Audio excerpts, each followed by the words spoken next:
It's not a psychosis, babe. It's not a psychosis. It's mental magic. What you are experiencing is not a psychosis. Now, sometimes it could be a psychosis. I'm not a psychiatrist, so don't rule out an evaluation here. But a lot of what you guys are thinking is a psychosis is mental magic. There are many different ways that you can discover if someone is working mental magic or any type of mind root on you. Fog, number one. Any type of mental fog where you just cannot cultivate a real clear thought.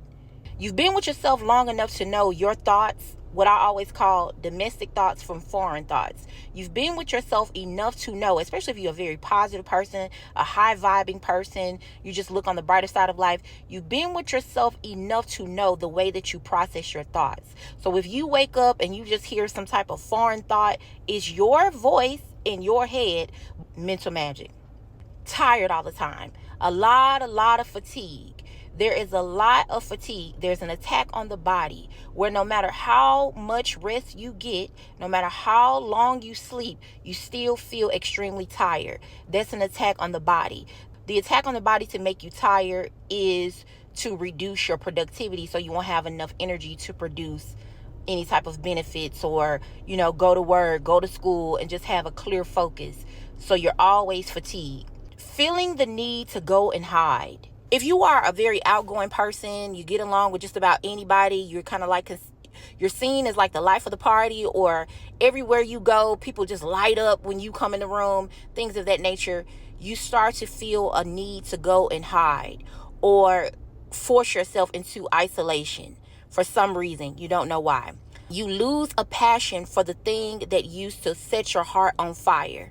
Some of you guys have gifts and talents, and whatever it is that you were doing, you can do it in the dark. You can do it with your eyes closed. You can do it with your hands tied behind your back. You can do it. You may not be a master at it, but you are very good and you are effective at what you do. And it is something that it's something that you love. It's something that just brings you joy and satisfaction. That is being attacked. That is another form of spiritual destiny altering. Someone is seeing that thing makes you happy, or is bringing you some level of recognition, or it can lead to some type of financial stability or financial breakthrough.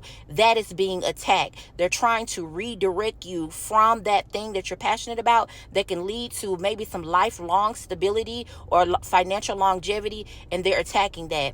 You feel a need to hide your relationships.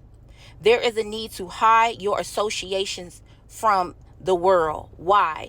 Anytime you reveal anyone that's in close connection to you, all of a sudden, whenever that is made public, that person or those people are somehow kind of removed from you.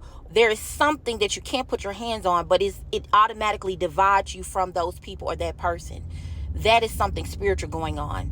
You go on your job and somebody's always messing with you. There's always seeming to be a harassing energy surrounding your money or your job environment. You can get a job, but there does seem to be a monitoring aspect to see where you work.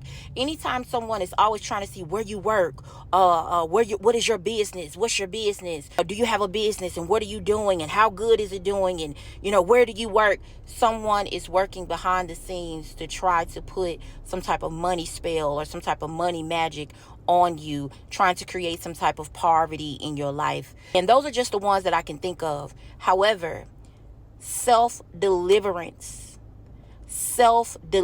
When I tell you deliverance is real, and as someone that talked about this a little bit in my book, I have dedicated my life to discovery. It's not enough to just know that it's happening. It's important for you to discover the source from which it is coming from. And I help clients discover who is doing it. If we can identify, right? If it is indeed not something a little bit more serious, not something more psychologically serious, but it is a spiritual issue. Based on what you expressed to me, we know that these are all the signs of some type of spiritual warfare. Then we're going to go into discovery. As someone that has survived it and lived to tell the tale of it, I am here to let you know that there are many ways that you can tell who it's coming from directly. Now, it could be multiple people who are operating in the same type of negative energy towards you, but it's usually one main head of a snake who is really attacking you. And a lot of times they operate very hastily. If someone has done any type of magic or root work on you, they operate very desperately. They will cast it, right?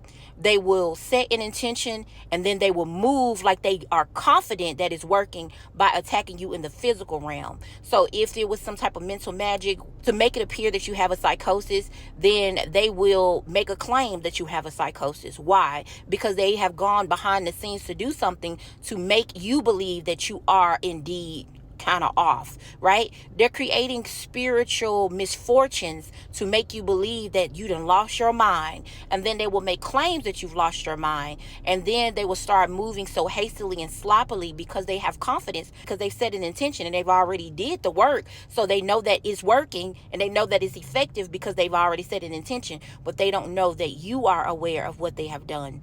But my job is to help you do discovery. Our job is to discover the source. Once we discover the source, then we can proceed and we can move from there.